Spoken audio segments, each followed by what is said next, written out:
Updating your email address on Google Calendar is a straightforward process. Follow these steps to ensure your calendar is linked to a new email.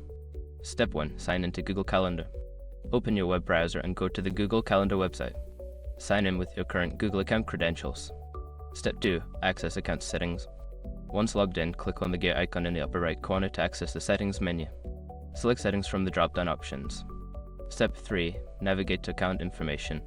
In the settings menu, look for the account or account information section. This is where you can manage your email and other account details.